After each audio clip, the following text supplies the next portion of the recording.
You spoke, Chief Justice, of the independence of the judiciary. So let me ask you straight up that question, which I'm sure is uppermost in the minds of most people who are sitting here. As Chief Justice, how independent do you think India's judiciary really is? Do you, as Chief Justice, feel you are under pressure when you're giving judgments?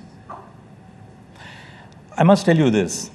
When you talk of pressure, there are various kinds of pressure. Let me make it very, very clear. I've been a judge now. By the end of this month, I'll be a judge for 23 years. I'm the longest serving judge in the Indian judiciary. Justice Bobde, Justice Khanvilkar and I, we were appointed on the same day. Your father was the longest serving Chief Justice. Chief Justice. In my 23 years as a judge of the High Court, as the Chief Justice of the High Court, and as a judge of the Supreme Court, no one, and I hope you will trust me when I say this, no one has told me to decide a case in a particular way. No one. We are so clear in the principles which we follow. I wouldn't even talk to a colleague who is presiding over a case and ask them what's going on in that particular case. We have a cup of coffee every morning, but there are some lines which we draw for ourselves. In the High Courts, we hear appeals against decisions of colleagues because a decision of a single judge in the High Court goes to a division bench of 2 judges.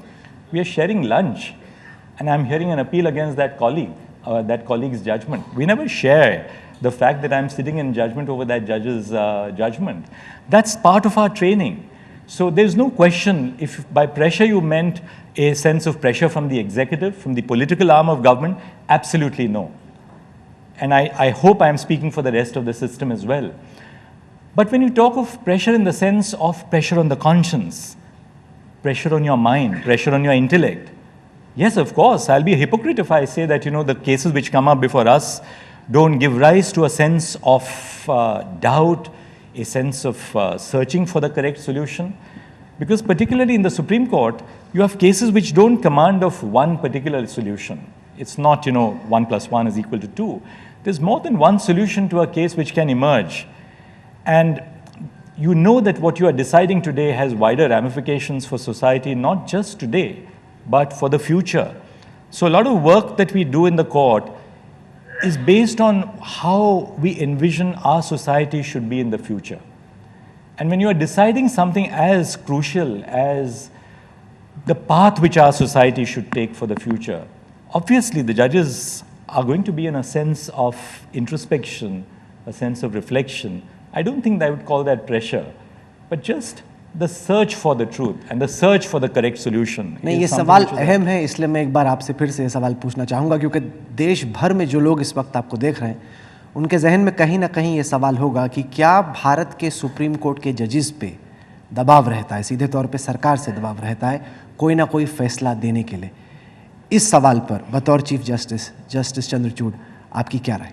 मैं कहता हूँ दबाव का सवाल ही नहीं होता।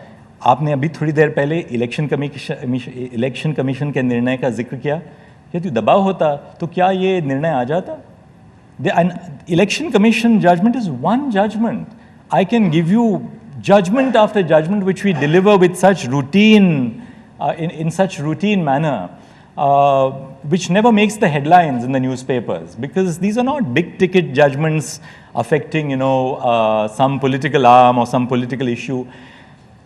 The largest litigant in India today is the state, and most of our judgments deal with involvement of the state and its instrumentalities.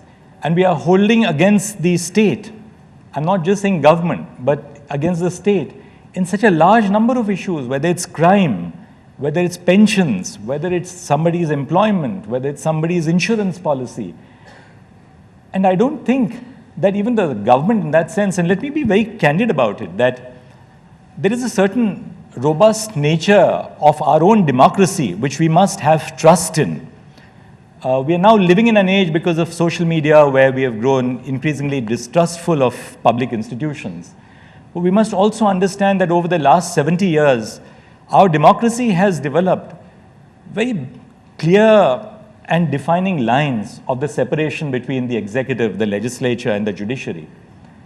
And I do believe that there is absolutely no issue. We are constantly holding government to account. Courts are speaking truth to power. And I don't think governments are also concerned about it so long as they know their field of demarcation and we know ours.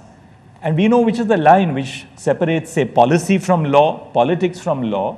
Obviously, in some cases, the line is not as easy to define as it would appear in a textbook. But we have to do that exercise, however difficult that exercise is.